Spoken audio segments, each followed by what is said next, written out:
This is Fathernetics. Yeah, this is Fathernetics, the show for queer dads, queer parents, future parents, bonus parents, exhausted parents, and the people still trying to figure out why we volunteer for this lifestyle in the first place.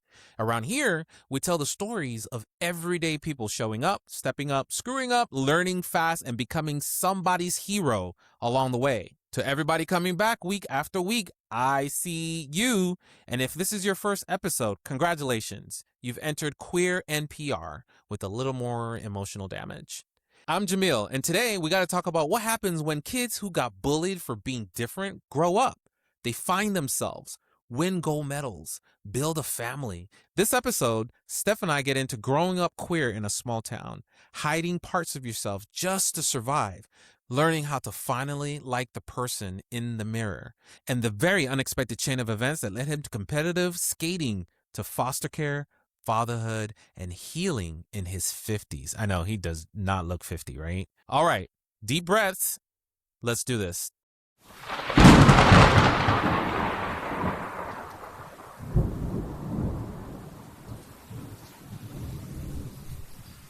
All right, today we have the amazing pleasure of having the Stef, who is a 2 gold medal winning, is it figure skating or ice skating? Figure skating.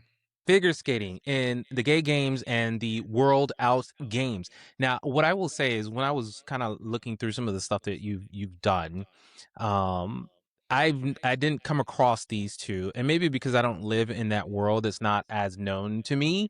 But I was like, wait a minute, I didn't even know that this was a thing. So, what is that about? Why does that exist?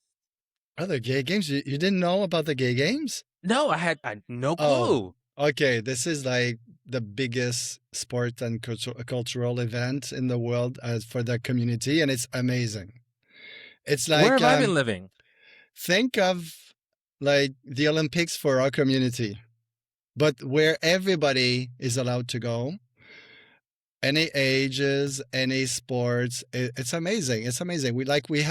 I'm going back. I started skating again this last year after 15 years off because I'm going to the one in Valencia in this June in Spain. Ooh. And it's like we have the big opening ceremonies in the huge stadium with like 50, 60, 70,000 people with like singers and everything. It's like our Olympics with like full of people from our community. So it's absolutely amazing. And it's like a full week. I'm absolutely floored that I don't know anything about it. I don't where have I been? So now I'm like plugged in. And now you're going too. So now I have somebody to root for. Welcome to Fathernetics, Fatherhood Unfiltered. I'm Jamil. Welcome to the podcast.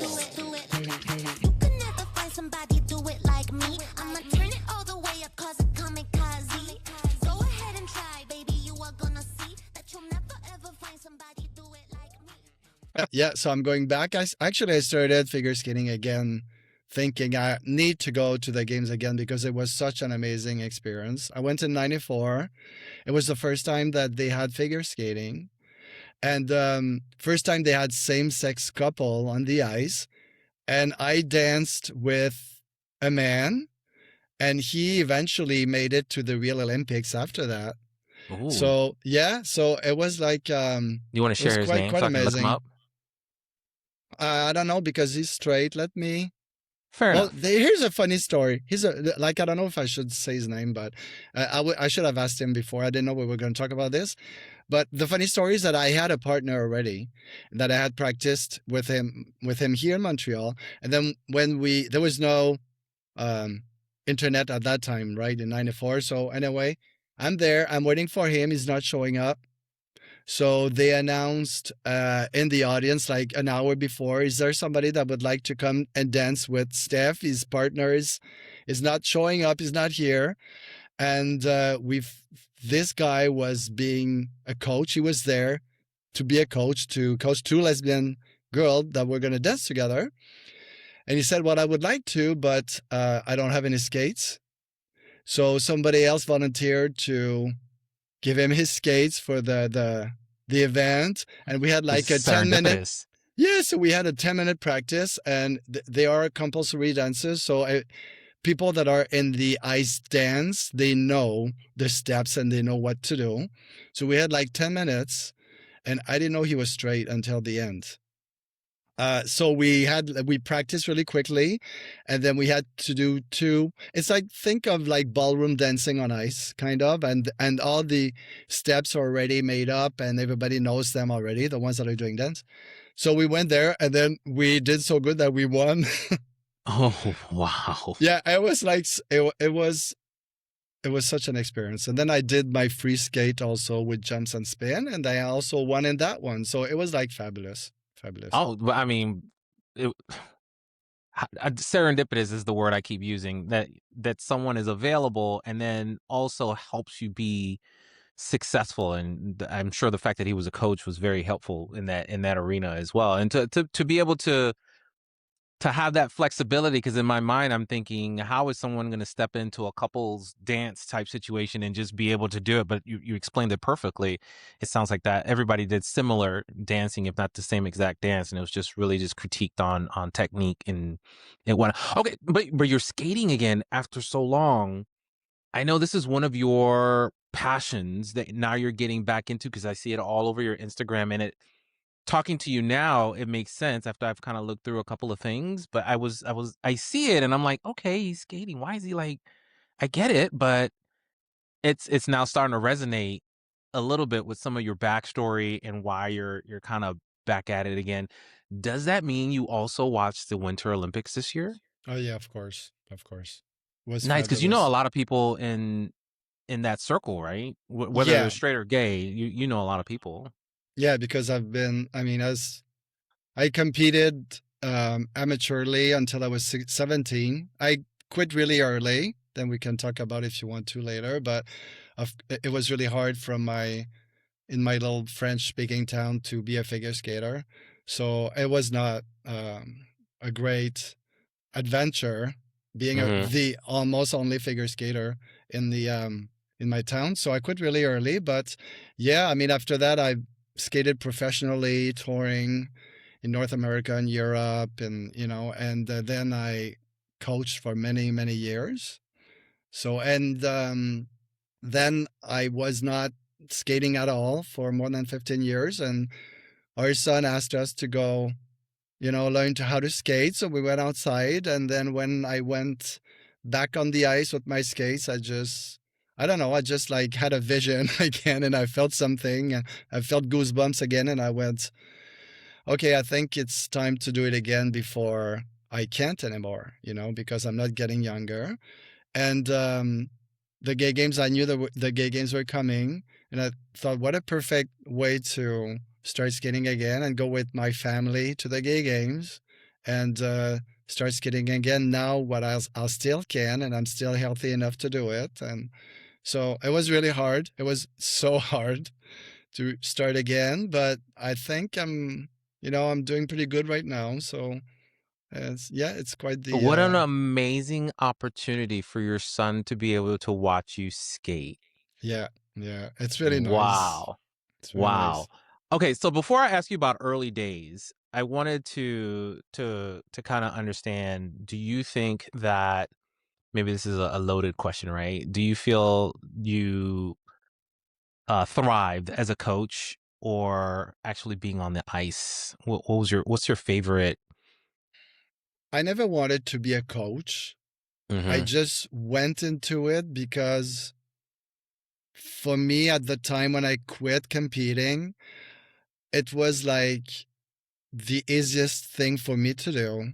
You could make money pretty good right away. And I had, the experience of being in professional ice shows and all that. And I was really good at coaching. I've always been really good at coaching others, but not myself until the last few years on working on my own. But I was really good with kids, and I was good at showing how to jump and how to skate and all that. But yes, I've had some good times, but the real passion is me being on the ice. Like I went and trained this morning. I got up at 6, took care of my son and get him to school. And then I took the subway and I went on my own to train for an hour. And yes, it's hard to get up and it's hard to start moving. But when I'll I'm on say. the ice, every time I'm on the ice, I'm like, pinching myself. I'm so lucky I can still do it. And no, the real passion is, I mean, if I could go back and, compete again when I was young and skate again professionally, because I quit way too young in all parts of that. I would give anything to do that again because it's like, for me, it's the thing I always loved most, and it's still the thing that I love most. So for me, when I skate, it's not. I don't want to explain this. It's like an artist that goes on stage or whatever. To me, skating is it's always gonna be the most wonderful thing I can do. So now it's like, I mean, I'm gonna be 57 years old. I'm not, I'm getting pretty much Listen, let older. me tell So you, that is amazing because I didn't know your age, and I read it. I think it was on one of your bio lines for your website. And I was like, wait a minute, 50 something? I was like, that uh, doesn't sound right. But now that you said yes, it it, we'll go is. with that. So, Yeah, it well, is. amazing because I mean that's just truth to power, right? It's telling people it doesn't matter how old you are, as long as you're passionate and excited about what you want to do, you can get out there and do it. I mean, barring the fact that you may have or an individual may have physical limitations, that would probably be the deciding factor. But if you can, get out there and try to do it. Yeah, yeah, yeah. Especially for me, it's so important to go back to it because I quit, like I said, pretty young because of all the bullying and the homophobia and all that. And Okay, so let's get into that because that's part yeah, of your story as well. of Tell me course. why Oh, you quit yes. and how do we get there? Well, I was really good, really young at it. And like I said, in my little town, when I started winning championships and competitions, it didn't do what I was expecting. I was expecting, to have oh, good, and you're good at something, but it was the opposite right away. From right away, I was the faggot, the sissy of the school. And it was everywhere. It was everywhere. It was when I got up, when I went back to bed, it was at school, it was everywhere. It became unbearable. All the time, I was called names, I was put down, and I didn't have the surrounding that could help me with that or could Hmm. hear what was going on. So I was completely alone, basically. So I mean, it got to a point where the anxiety was so high that I would get to competitions and I would lose the feeling of my legs and I could not perform anymore. Oh wow. And Okay. yeah, basically, I spent my whole high school in a bathroom stall hiding, like in between classes and stuff. That's how unbearable it became. So I thought, Were you the only male figure skater skater scooter? Were you the only male figure skater in your area, or were you one of a few? one of a few. There was another one in another town, a little bit further, and there was one in my town, but he was older and he left really quickly. Like he went Mm. to do professionalized shows, like I did, also pretty young, but he left like really early. And so I thought, like, okay, I think I'm getting bullied and I'm getting all this abuse because I'm a figure skater. So um, I left quite early too. Like there was a professionalized show that was touring in North America, and then they came into the Quebec City, which is the biggest town close to where I lived. And I auditioned at 17, and they took me, so I just left. You're That's like, see how. you later. Bye, guys. Yeah, yeah. But the problem is that I thought I was gonna be happy, and I was like liberated for all that, but after years of being told and being put down and being name called and all that, I I got to a point where I was really hating myself. and I didn't have the tools to go into real life. So it was like carrying this huge garbage bag all the time, like heavy. And the way I saw myself and how I would look at myself in the mirror and the way and who I thought I was, it was horrible. I really I hated myself.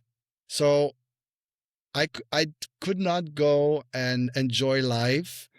And even if I was, traveling and having fun and living the party life, I wasn't there. Like I became an actor totally. Yeah, it So was just very chameleon with the people you were with. oh yeah, and I was just like acting all the time. And I was so when I was away it was better, but every time I would come back home, I was so ashamed of saying I was still, a figure skater or even coaching that I didn't want to talk about this to anybody. I didn't want anybody to know. Like I was just yeah, I became an actor basically. Like on every way, everything. My posture, my voice, the way I walk, the way I speak with people, everything was always calculated. Very, very much like many of the LGBTQ folks had to do at the time, and as recent as these years, depending on politics here in the United States, all of that may come back to be a thing, right? Let me go back to when you were 17, because I can't imagine leaving town and just leaving everything, your parents, your friends, family, regardless of how you felt about that, right? Those are things that are familiar and comfortable, and then you're like, okay, see, I gotta dip out. How does this all play into your gay identity? Were you out at school, or was this okay? So were you aware of Of course. your okay, fair enough. Oh yeah, yeah. But this wasn't helping at all. It was more like, thanks for spotlighting everything that I don't want to share with everybody. It was like, well, when I left, well, first I didn't speak English, so I had to learn to speak English really fast. I only spoke French, and then when I left, the friends that I made like before I left, they were all like, you better not come back here and be a fag, because we know there's faggots in places like that and in ice shows and blah blah blah. And no, I made sure Wow, that what a I had. life. Yeah, I made sure I had a girlfriend actually in the ice show my first year because we were going back to my city close to where I lived to tour. So I wanted to make sure I had a girlfriend so that everybody would be happy, So I That's the did have long a. game. Oh, it Strategic. was off. It was. Oh yes, it was awful. And there was some, of course, there were some queer people in the show, but I mean, I was so ashamed that I so much did not want to be one of them that I mean, I tried everything. I tried everything until until I couldn't anymore. But yeah, so I brought this girlfriend at home, and everybody was so happy and proud. I think it was like, I would say one of the first time I felt like that my surrounding was proud of me. Like that they were all so happy because I was bringing home a girlfriend. Yeah. That must be such a weird experience too. Awful. And I apologized to her when I came out and I called her and I told her, I'm sorry I used you and that's why I was not so nice to you when people were not around and I didn't take care of you because I mean I didn't want to. I didn't want to be. It was like being I was like in a prison and I had to Hmm. be someone and I had to act for other people. It was horrible. Yeah. So at what point did you say, now it's time to step into Steph? What was that catalyst moment? Well, it was really slow. There was a lot of like key points, I would say, but I came out like at 19. My first year after I had this girlfriend, I came back home for the summer before I would go back to touring. I came out, I made some friends. I had the best summer. But then, like I said, after the pink cloud, after a few months, the pink cloud is like going away. The pink cloud, I like it. I started feeling horrible again. So Mm. every choices I would make, about my own life, about everything. And I still looked at myself and felt horrible about who I was. Even like I thought that would make me feel happy and I would hear everybody's, coming out story and then they felt so great after. Not me.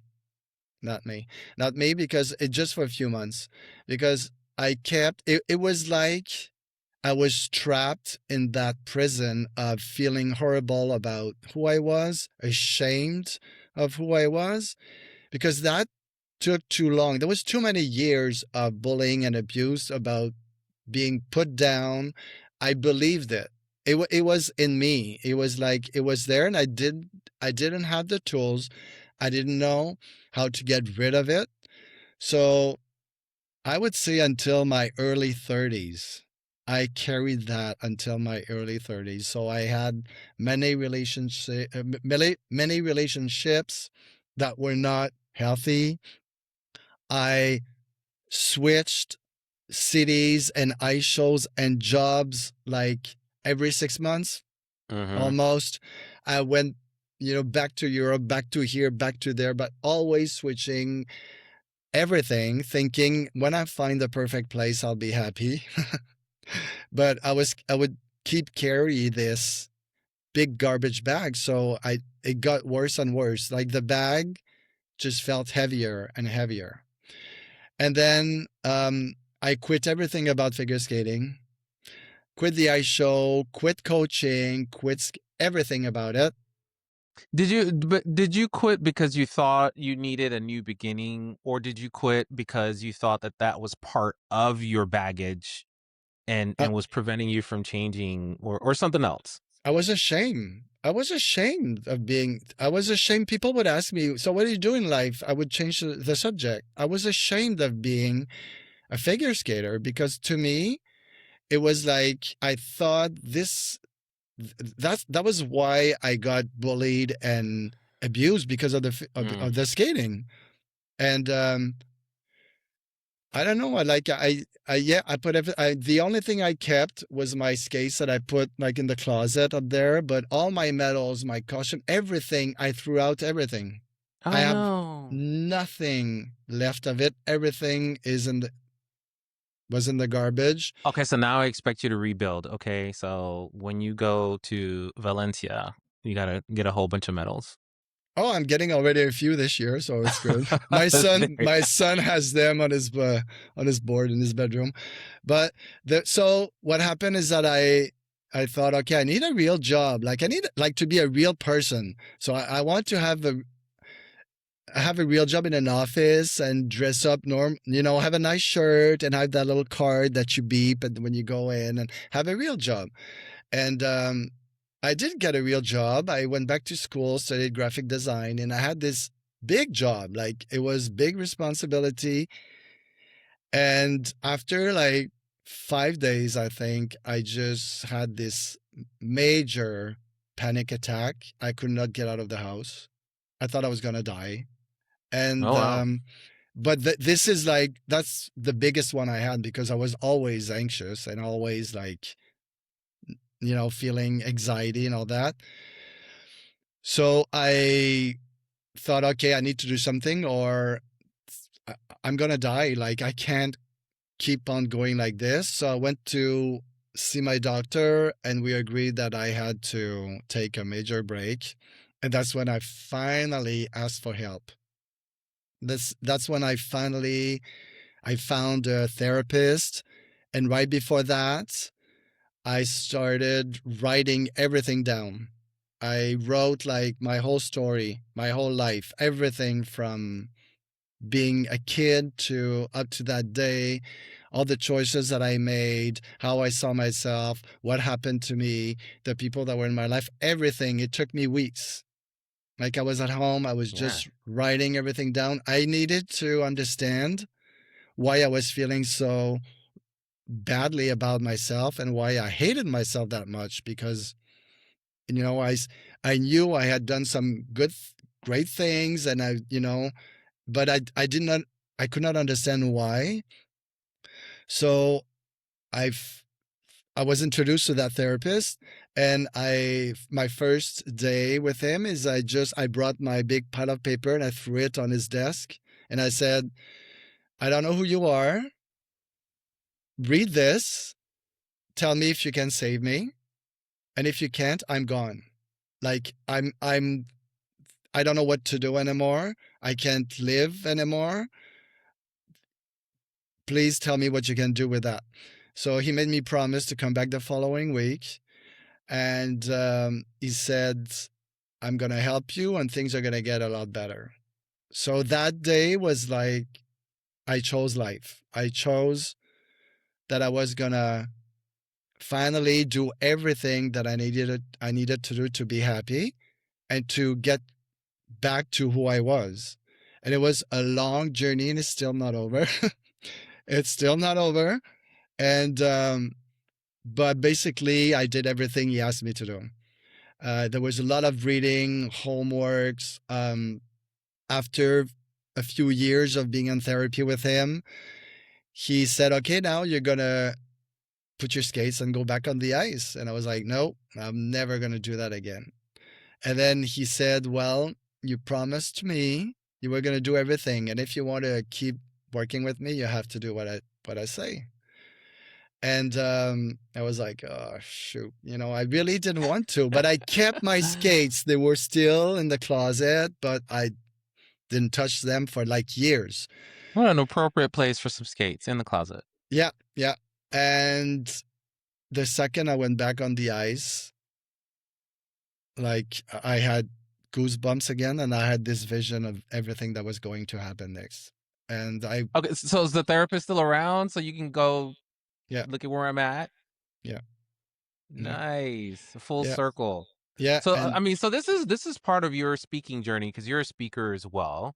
And you've made this progression now, your life progression, where you've kind of cataloged and organized it in a way to be able to share with an audience to say, you know, you're not alone. This is my experience. You potentially can find a similar path because right, no two paths are the same, right? So you can potentially find a similar path. And I think a few of the things that you focus on is what you call real pride and like real identity and real pain. And I like the use of the word real because a lot of people, and I think you kind of lean into this, and I'll ask you about it as well. People have pride, right? They have LGBTQ pride. Do we really know what that means to us? Do we know what it may mean to others? Do we know why we're celebrating it? And do we know why, when it comes under attack, it's such a visceral reaction from the community to say, "Oh no, no, no, no, no, no. We got to make sure to all kind of raise our hands and say this needs to remain a part of our current vernacular." So talk to me about how you've kind of organized that and how that's kind of branched out into your speakership. well, I talk about my story and I talk about how it's never too late to reclaim yourself and find yourself again because I had totally lost who I was. And like I said, the first step was really to write everything down. And I am still at 57 years old finding little pieces of myself of who I was before it all started. And it's amazing that we'll talk about it later, but my son is such a big part of that. Like there's two major events that saved me, I would say. And it's my therapist starting to have a therapy with him and started to work on myself with him and all the reading and everything I did. And then when our son came with us 6 years ago, that those two events are like the main events that totally transformed me because and that's what I'm talking about in my keynote is that it's never too late to reclaim who you are and find yourself again. The real you. It's not about being somebody else and transform yourself. It's nothing like that. It's who you were when you were a kid. Like I started again writing everything down when I was working on my keynote. Everything of who was I? Like what was I doing when I was a kid? example, I mean, I remember being like 6 years old and having my tape recorder and go and record sounds of doors making noises, of anything, and then make up this play with all the kids in my street and direct everything. And I was like the artistic director already, you know? I loved when I was young, I loved to create. I loved to be on the spotlight. I loved to be on stage. That's who I was. And it always had to be something meaningful. So I had to go back into, my childhood and remember who I was. So it was a lot of work. And I still have today things I remember that come up. Because being with my son, I have to give him what I didn't have. But to give him that, I have to find it myself. I have to find it back. I cannot Great point. I cannot give to my son the security and to love himself and to be proud of who he is if I'm not. So all of that, and I mean, my life went 180 degrees, totally different, with being with my husband also and giving myself the right to be married, to have my own family, to go back into skating, to create a podcast. I went back to school in digital marketing. I went back to school in many things in my 50s, and just to, I don't like to say reinvent myself because it's not reinventing. I just went back into It's who just I growing. was. It's It's who just I growing. was. I went Yeah. back into who Steph was, and every day it's like there's new things that come up. Like, oh my God, like I can't believe that I'm like this. This is who I am and how strong of a person I am. Because when I was a kid, I was strong and I became so scared of everything that I thought I was so weak. And then today, and I don't say that to be pretentious, but I really am one of the strongest person I've ever seen. But that took all that, all this time, and it's not over. But now the thing is that it's such a beautiful journey.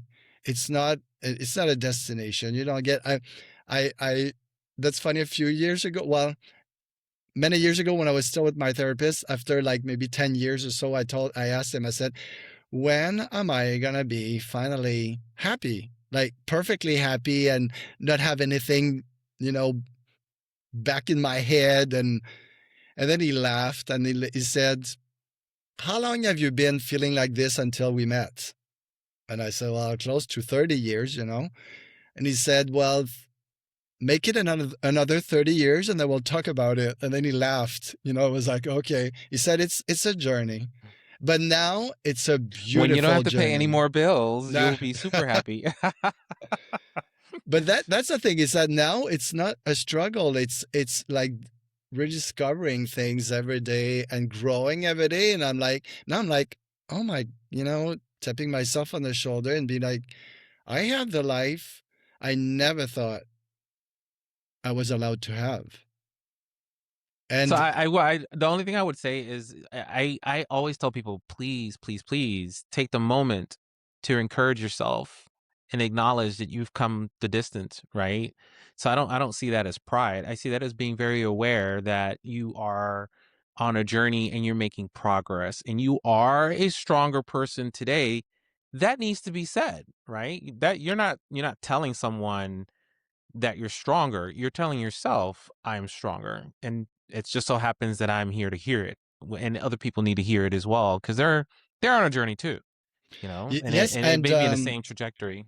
Go and ahead. we think that when you're going through anything, you think that you're not strong enough and you're not going to be able to, get through. But that's a part of my keynote too, that I want to, make people realize that we are so much stronger than we think we really are. And I never thought I would say that today, because with everything that was going on and how I felt about myself. But I finally have the life that I deserved, that I always deserved, that we always deserved, And that's the main point too that I want people to leave with, is that we deserve to have the life that we always deserved. That's as simple as that. And we have to give ourselves that gift. And it's so important.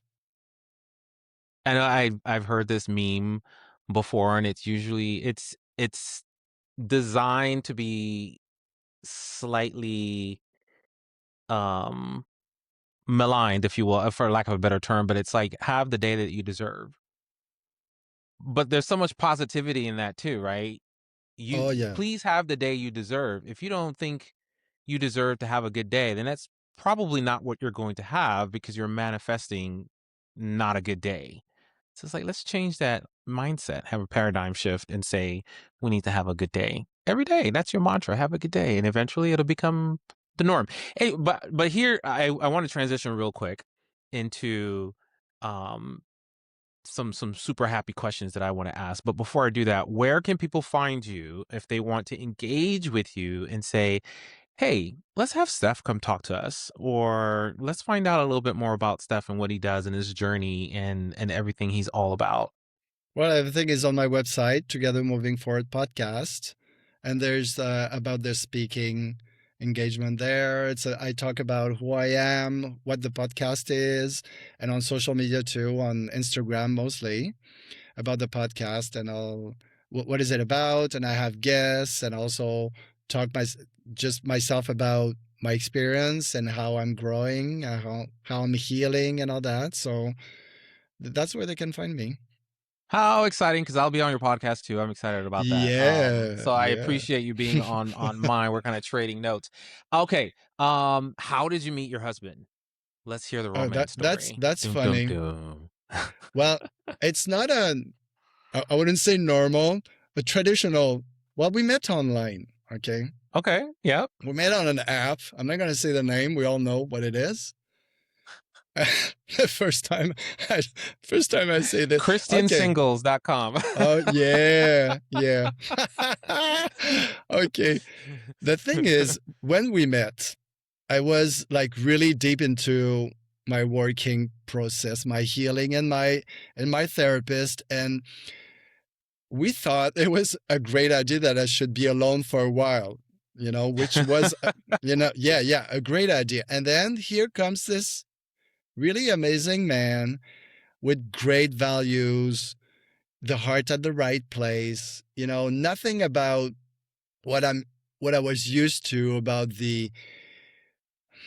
how can I say, the fakeness of the outside, and all that.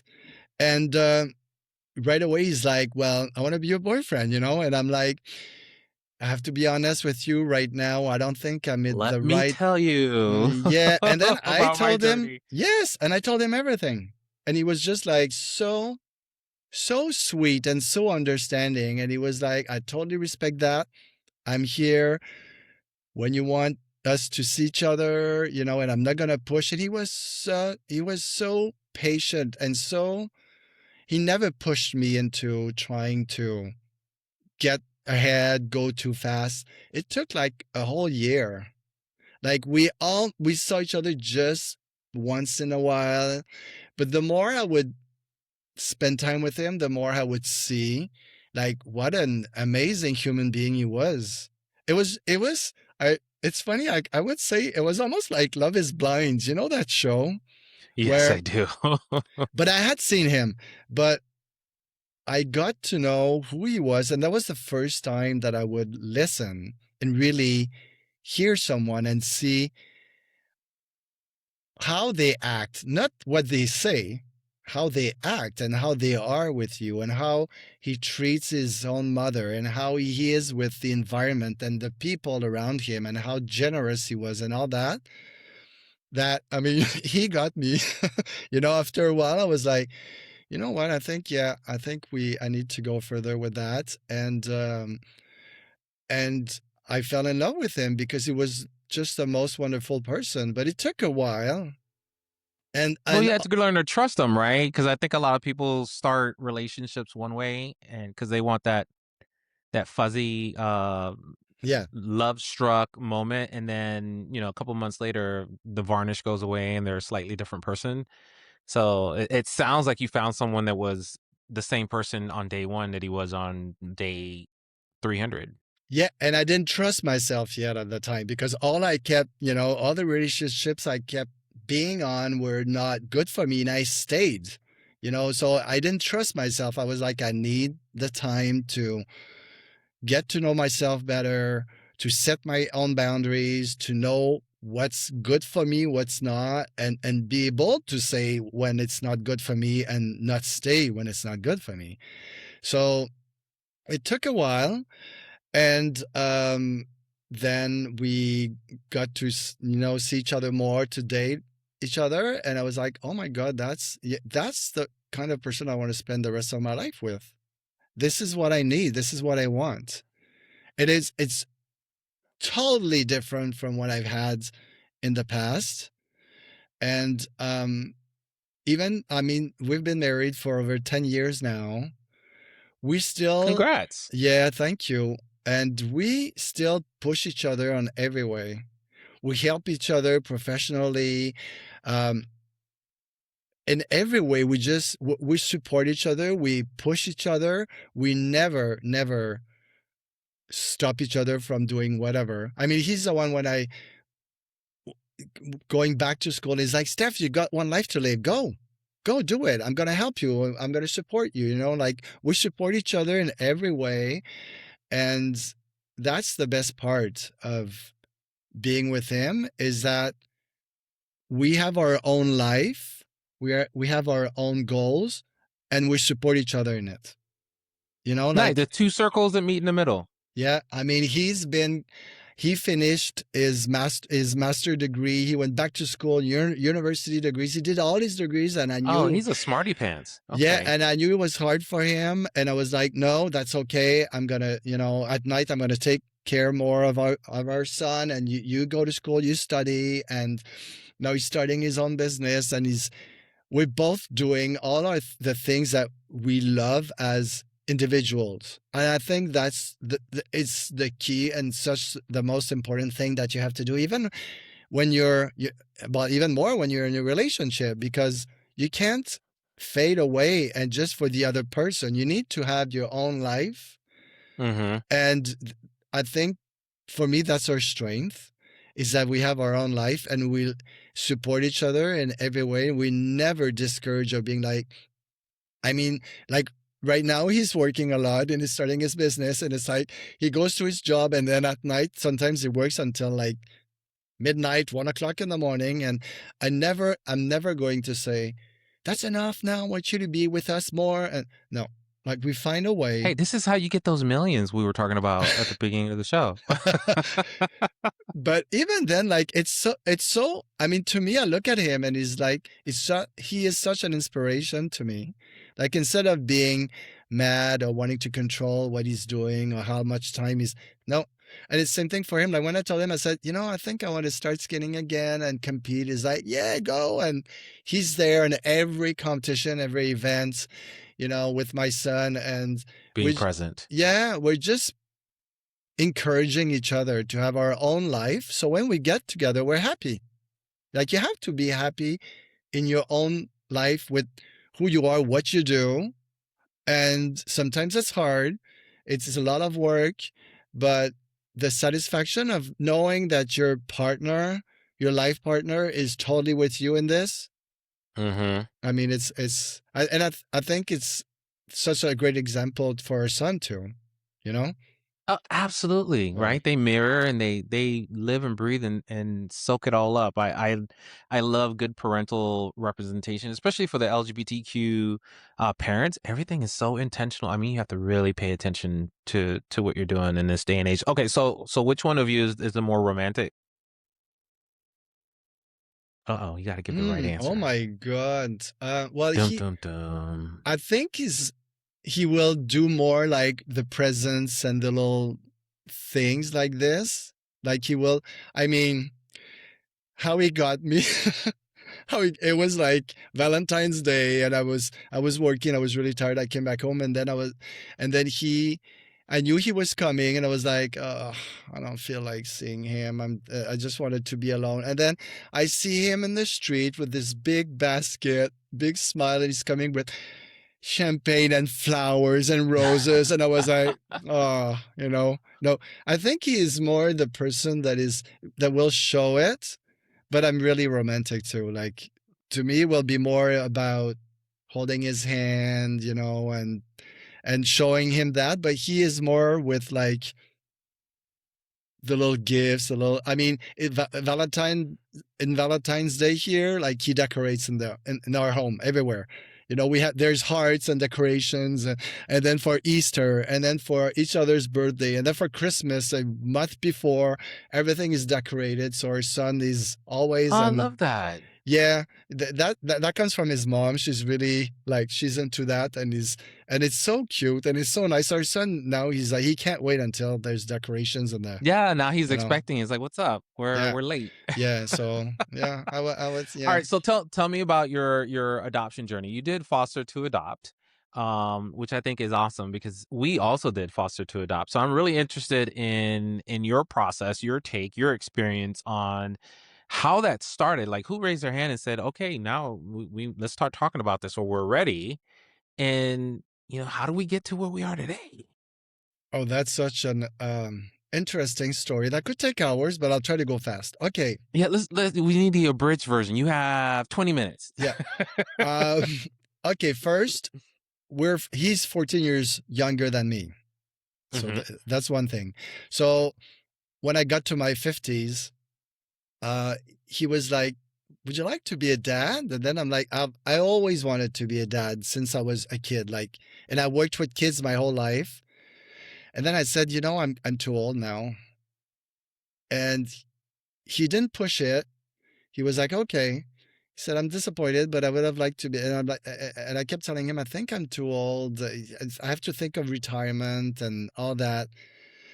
So we go to volunteer in a school for kids that were not so fortunate, and we serve breakfast, for kids that didn't have the breakfast in the morning. And then there's this little girl that stares at me, and her soul is dead. Like it was so heartbreaking, and she kept staring at me in the eyes, and she would not say anything. She would not respond to me, but she stared at me the whole time. And I cried the whole day. I remember going back to work, and it was so hard to see, like to see her face being just, her soul was dead. She was like 6, 7 years old. She looked like she didn't have a life. And we watched a movie called Lion. I don't know if Mm, you've ever seen that. Nobody has I seen that haven't. movie. Okay, you have to watch this. You're going to cry like Is crazy. it's just Lion? Is it Lion or Ly?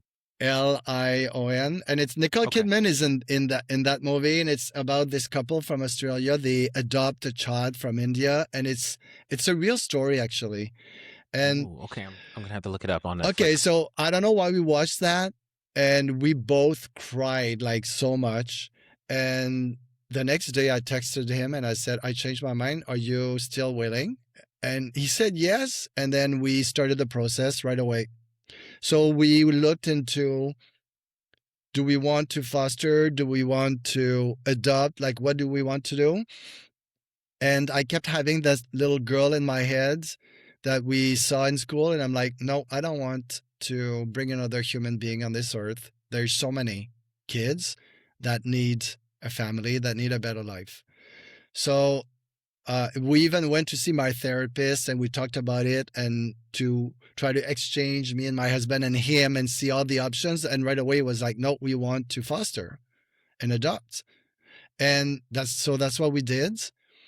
We we had this, it was a long process here. We had to go through many um with the social workers. We had to go through with psychologists, and I mean it took a whole year just to have like tests and interviews and all that.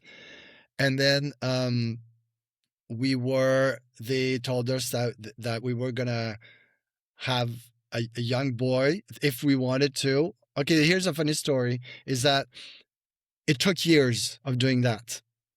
And then we we renovated the whole, or we live in a condo, and we renovated everything because we thought we need another bedroom, and everything was ready. And then a year went on, almost 2 years, and nothing, like we were not getting the call back of, we knew we were accepted, but we were not getting a call of having a child. And I'm getting Why do you older, think that is? because in here in Quebec, there's not enough social workers. They don't have time to go through Oh everything that is wow. going on. Yeah, yeah. So I'm my husband is actually, he's in Puerto Vallarta in Mexico having a party with his friends. He's on the beach, and then I'm giving a skating seminar with away from home, and I'm with a girlfriend actually that adopted, and then I get the call, and then she's like right beside me, and I was ready to say, well, we changed our mind, it's too late. And then she gives me, like, she hits me with her elbow and she said, shut up, hang up, we're going to talk. And then so I said, oh, I'm going to call you back, I have to think about that. And then my girlfriend is like, do you know what's going on? Do you understand what's going on? You've wanted this and now you're going to say no? She said, call your husband right now. And I said, he's on the beach right now. So I call him, I FaceTime him. He's with a margarita on the beach, and he's like, what's up? And then I tell him I just got the call. His face. I tell that story. Oh, his face just blossomed. Whew. And it was like, okay, I have my answer.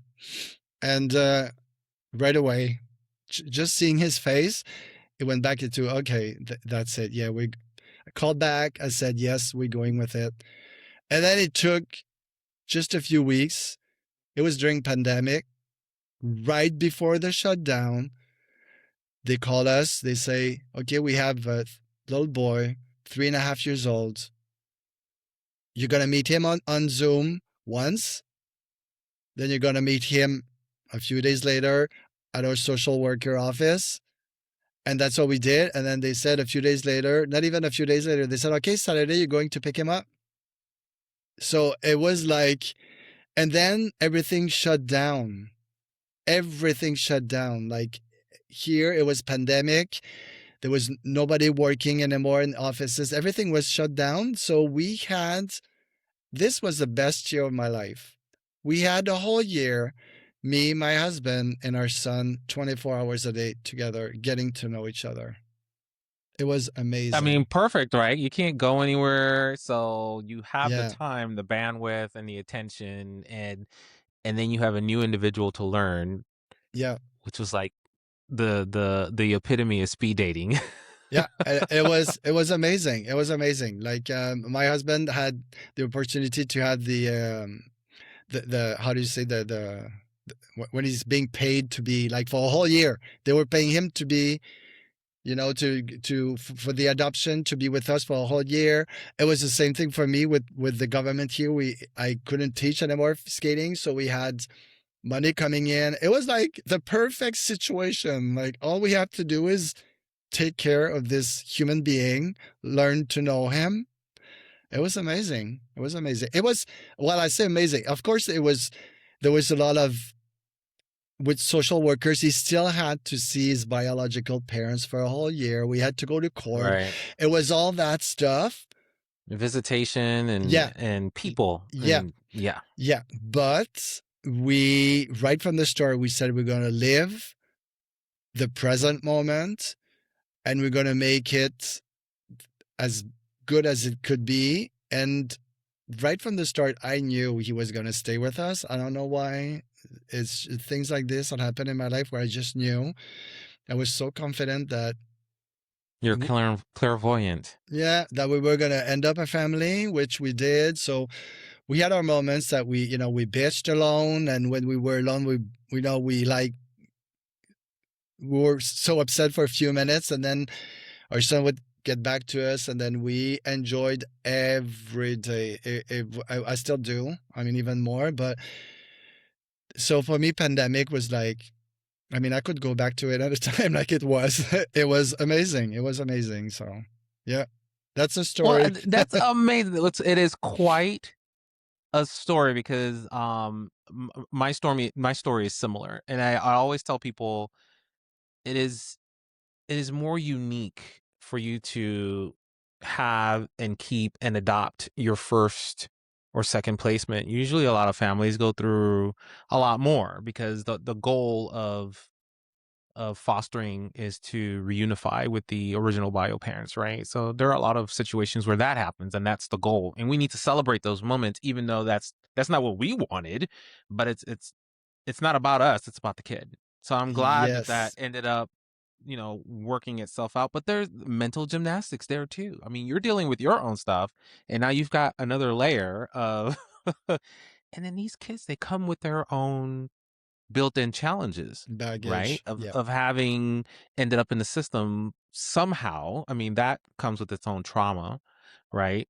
So I say that to say it sounds like all of these dominoes for you kind of fell in place at the right times because had you not been working on yourself, right? How then are you now prepared to help this kid who now needs to see a very specific representation of dad? Oh yeah. Oh yeah. And that's you, and it sounds like it's perfect. I mean, I'm looking at your face, you're lighting up just thinking about your husband and your kid. I think that's amazing. Not a lot of people get to do that. They don't feel that strongly about those bonds. But as LGBTQ parents, it sounds like you and your husband are doing a fantastic job. And I say that because, and here's one of the last things I see on your social media where you don't show his face. And I think that that is very cool. I'm in no way saying others shouldn't do that or should do that. I think that there are specific reasons why people do and don't do that. So let me ask you, what was your decision? What went into your decision to say, yeah, I'll have my kid on my social media, but we don't need to show his face. Well, I will put him. I've put a few pictures where I only see his back. We see him from behind. Why? Well, first with the social worker, we were not allowed to. That was one of the first rule because of the Mm-hmm. biological parents. But Mm-hmm. thinking about it, I thought my son didn't ask to be on social media. He's going to grow up. It's his decision when he's old enough to be on social media to put his face on social media. So for me, it's just like to respect who he is. And it's for him to make the decision when he's old enough. It's not for me to decide I want to put my kid on social media. And also with the whole situation of, I mean, his biological parents are still alive and all that. And um, yeah, it's, I don't know. To me, it's like he didn't ask for that. So it's to respect. For me, it's to respect him in a way.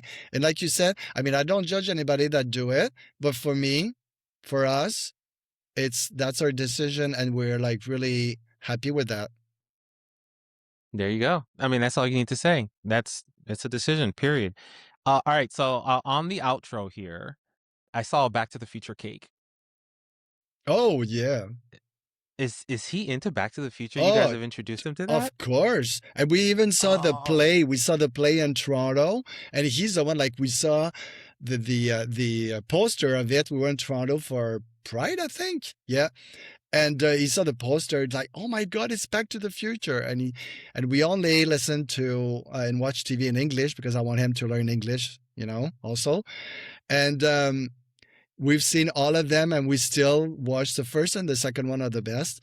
And so we went and we watched the play. That was amazing. So oh, every birthday we go visit my husband's parents, and his mother is like she's also, well, she's the one that had taught him how to decorate and everything, and there's always a theme, you know. And so last year, it was the theme of Back to the Future. So she made the cake. There was decorations everywhere. All the gifts were wrapped up with, the car. And I even dressed up as the what's his name, the old man. I forgot his Marty, name. Yeah, no, Doc Martin. Doc yeah, Marty. yeah. Doc Martin. I dressed up as him, and there's always a theme in each birthday. So yeah, I know so I got that wrong. It's not Doc Martin. It's his the the Doc is what they dog is call. I just can't Doc. remember. Doc, yeah, I yeah, know he has a name. I don't remember it. No one uses it. yeah. But yeah, I think that's cool though. yeah. I saw that. I was like, wait a minute, because I don't think my kid now. I'm like, he needs to go watch these movies. I don't think he's watched them. Oh yeah, yeah, yeah. They're the He is best. introduced to a lot of the movies. Yeah, Oh I yeah, the love the '80s Back to the movies Future and all the movies. old movies. I think they're the best. Yeah, yeah. Oh, absolutely, absolutely. All right, listen, you have spent a lot of time with me today. Thank you so much, and thank you for putting your podcast out there. The Together Moving Forward podcast, it's catching fire, and I appreciate that you're pulling in all this positive energy into the ether from all different types of area, and certainly from an LGBTQ perspective, which we definitely need more out there, so that people can find things and know that they're not alone. There are a lot of us out there. We just need to find each other. And Yeah. this is the best way to do that. Yeah, and help each other. Yeah, and promote each other. We have to, especially Absolutely. these days. Absolutely. Yeah.